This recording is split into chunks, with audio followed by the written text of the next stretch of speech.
नमस्ते दोस्तों, Indic divine channel पे आप सभी को स्वागत है। मृत्यु के बाद अगला जन्म किसी न किसी रूप में होता है।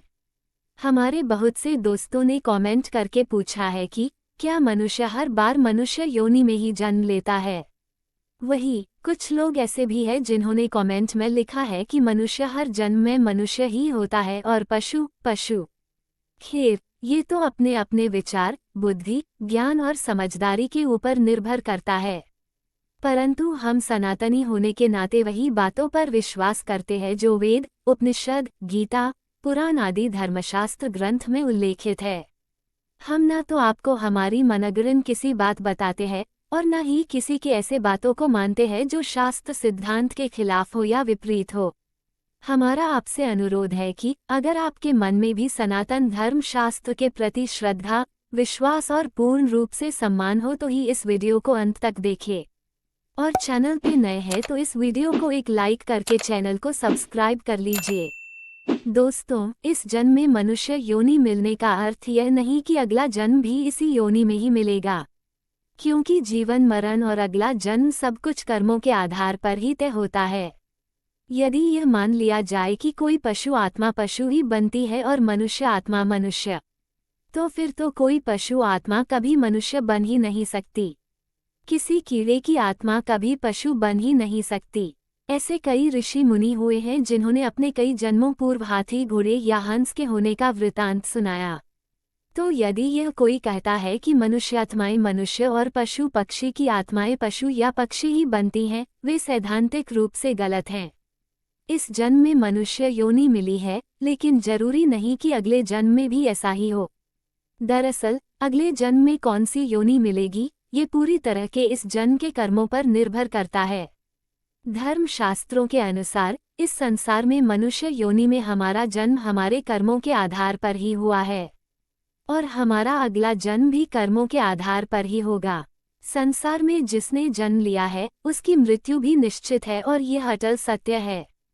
मनुष्य पिछले जन्म का कर्मभोग इस जन्म में और इस जन्म का कर्मभोग अगले जन्म में प्राप्त करता है। श्रीमद् भगवद गीता में भगवान श्री कृष्ण ने कहा है कि जिस तरह व्यक्ति अपने वस्त्र को बदलकर नए वस्त्र धारण करता है, उसी तरह आत्मा भी एक शरीर बदलकर नया शरीर धारण करती है। गरुड़ पुराण के अनुसार हर व्यक्ति की मृत्यु के बाद उसका फिर से जन्म होता है। ये जन्म मरण का सिलसिला तब तक चलता रहता है जब तक कि व्यक्ति को मोक्ष न मिल जाए।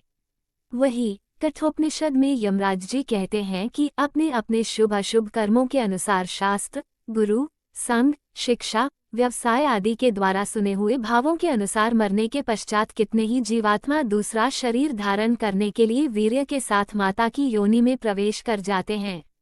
जिनके पुण्य पाप समान होते हैं वे मनुष्य का, और जिनके पुण्य कम तथा पाप अधिक होते हैं वे पशु पक्षी का शरीर धारण कर उत्पन्न होते हैं, और कितने ही जिनके पाप अत्यधिक होते हैं स्थावर भाव को प्राप्त होते हैं, अर्थात वृक्ष, लता, तृण आदि जड़ शरीर में उत्पन्न होते हैं। गरुड़ पुराण में कुल 84 लाख योनियों के बारे में बताया गया है।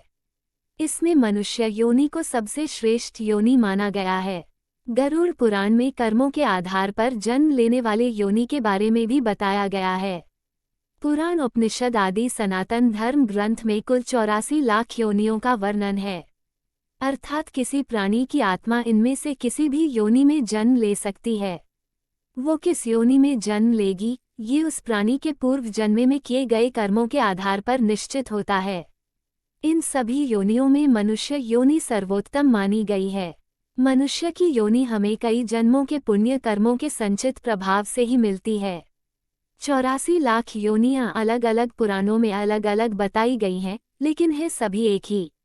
अनेक आचार्यों ने इन 84 लाख योनियों को दो भागों में बांटा है।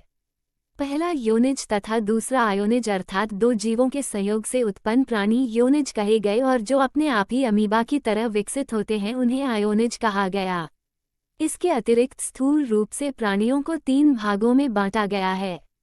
1. जलचर, 2. स्थलचर, 3. नभचर। पद्म पुराण के एक श्लोकानुसार जलचर 9 लाख, स्थावर अर्थात पेड़ पौधे 20 लाख, सरीसृप कृमि अर्थात कीड़े मकोड़े 11 लाख, पक्षी नभचर 10 लाख, स्थलचर 30 लाख और शेष 4 लाख मानवीय नस्ल के, कुल 84 लाख। दोस्तों, महाभारत अनुशासन पर्व में विस्तार पूर्वक मनुष्य के कर्मों के आधार पर नियत की गई योनियों के बारे में बताया गया है। उस संवाद में महर्षि व्यास ने स्पष्ट रूप से कहा है कि मनुष्य की योनि सर्वोत्तम है और ये हमें बहुत कठिनाइयों से मिलती है। सनातन धर्म शास्त्र के अनुसार मृत्यु के पश्चात प्राणी की मुख्यतः 2 गतियां बताई गई हैं। अगति, इस गति में मनुष्य को मोक्ष नहीं मिलता और उसे पुनः जन्म लेना पड़ता है। अगति मुख्यतः 4 प्रकार की होती है। क्षीणोदर्क, इसमें जीव पुण्यात्मा बनकर पुनः मृत्युलोक में आता है और भगवत भजन में अपना जीवन बिताता है। भूमोदर्क, इसमें जीव सुखी और ऐश्वर्यशाली जीवन प्राप्त करता है। अगति, इसमें जीव मनुष्य योनि से नीचे अर्थात अधम योनि पशु पक्षी इत्यादि में चला जाता है। दुर्गति, इसमें प्राणी सबसे निष्कृष्ट कीड़े मकोड़े के योनि प्राप्त करता है। गति, इसमें जीव को अपने कर्मों के अनुसार किसी एक लोक में जाना होता है। ये लोक भी 4 हैं। ब्रह्मलोक, ये सर्वोत्तम लोक है, जहाँ केवल सिद्ध व्यक्ति जिन्होंने सच्चे मन से भगवान का ध्यान किया हो वही जा सकते हैं। ये सर्वोच्च लोक है जो मोक्ष के सबसे निकट है। देवलोक, यहाँ सच्चरित्र एवं पुण्य कर्म करने वाले व्यक्ति जाते हैं। उन्हें देवताओं का सानिध्य प्राप्त होता है। इसे ही स्वर्गलोक भी कहा जाता है। पितृलोक, सामान्य व्यक्ति जिनका पुण्य कर्म उनके पाप कर्म से अधिक है अपने पितरों के पास इस लोक में जाते हैं। नर्कलोक, पाप कर्म करने वाले व्यक्ति को सबसे निष्कृष्ट नर्कलोक प्राप्त होता है जहां उन्हें अनेक कष्ट भोगने पड़ते हैं। इन 4 लोकों में जाने के लिए 3 मार्ग होते हैं। अर्ची मार्ग, ब्रह्मलोक एवं देवलोक जाने के लिए। धूम मार्ग, पितृलोक जाने के लिए। ऐसी मान्यता है कि सूर्य की असंख्य किरणों में अमा नाम की एक किरण होती है जिसके माध्यम से प्राणी पितृलोक जाते हैं और पितर पृथ्वीलोक आते हैं। उत्पत्ति विनाश मार्ग, नरकलोक जाने के लिए। दोस्तों, मनुष्य की योनि हमें कई जन्मों के पुण्य कर्मों के संचित प्रभाव से ही मिलती है। ठीक उसी प्रकार मनुष्य योनि में जन्म लेने के बाद भी हमारे पाप कर्म हमें पुनः अधम योनि में धकेल सकते हैं। जीव को पूर्व जन्म के संचित कर्मों के आधार पर योनि प्राप्त होती है। संचित शुभ कर्मों के आधार पर ही मनुष्य योनि प्राप्त होती है।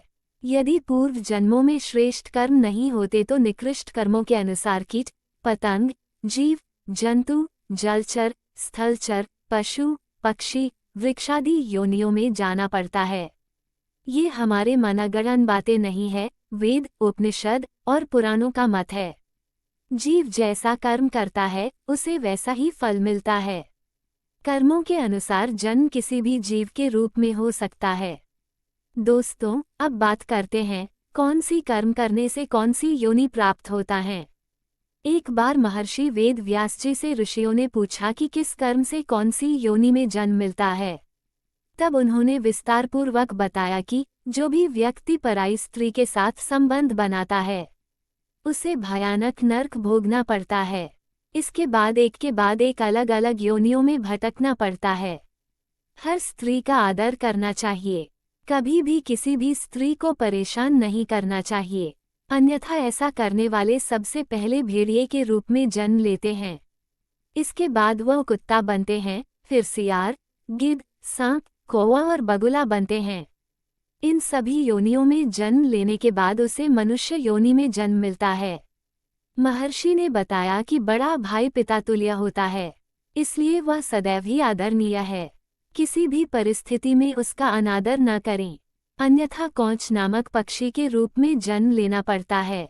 उसका जन्मकाल 10 वर्षों का होता है। यदि इस दौरान उस पर ईश्वर कृपा दे तो वह अगले जन्म में मनुष्य योनि में जन्म लेता है।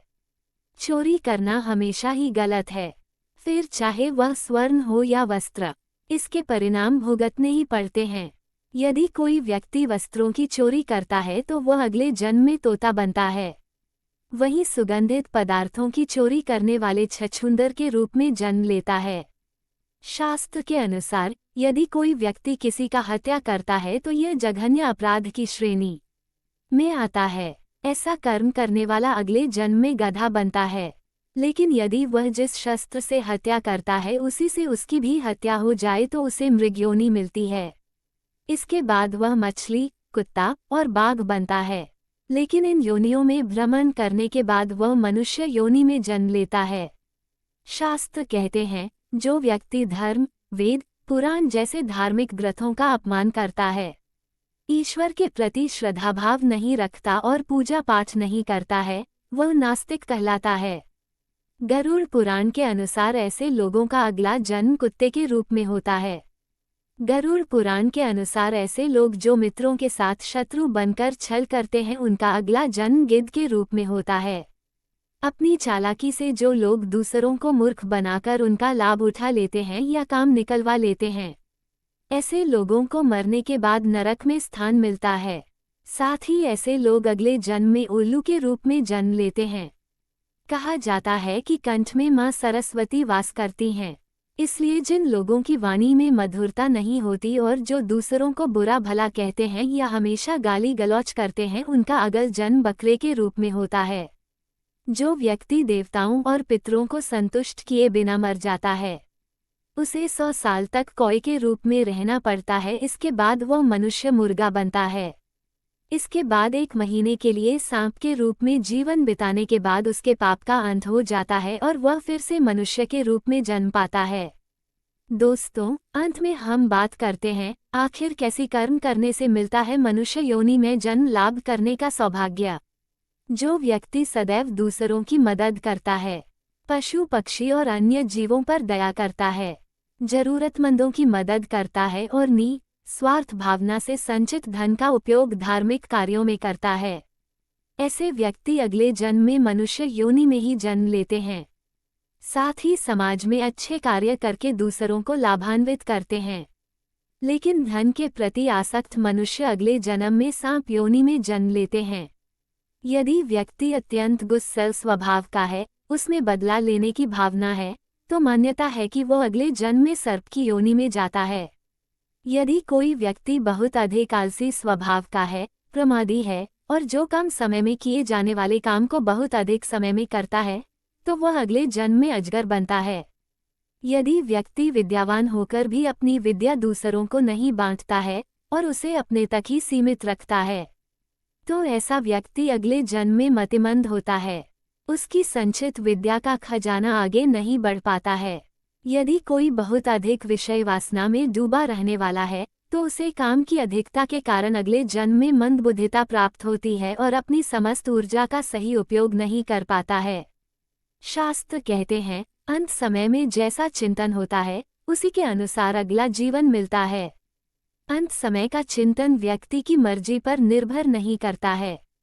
उसके जो संस्कार चले आ रहे हैं, जीवन भर जो किया और उसका जो असर उसके मन क्षेत्र पर है, उसी के अनुसार चिंतन होगा और जैसा चिंतन होगा उसी के अनुसार अगला जन्म मिलेगा।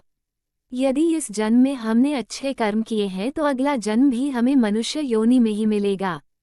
किंतु यदि हमने पाप कर्म अधिक किए हैं तो हम पुनः अधम योनि में गिर जाएंगे, जहां से हमें पहले से पुनः मनुष्य योनि तक पहुंचने का प्रयास करने पड़ेगा। दोस्तों, हम सभी को ईश्वर का धन्यवाद करना चाहिए कि हमने मनुष्य योनि में जन्म लिया है। इस सर्वश्रेष्ठ योनि का लाभ उठाते हुए हमें अपने अच्छे और सत्कर्म के माध्यम से मोक्ष प्राप्त करने का प्रयास करना चाहिए। आज की जानकारी यही तक। आशा करते हैं आपको ये वीडियो अच्छी लगी होंगी। फिर मिलते हैं ऐसी ही कुछ खास जानकारी के साथ। धन्यवाद।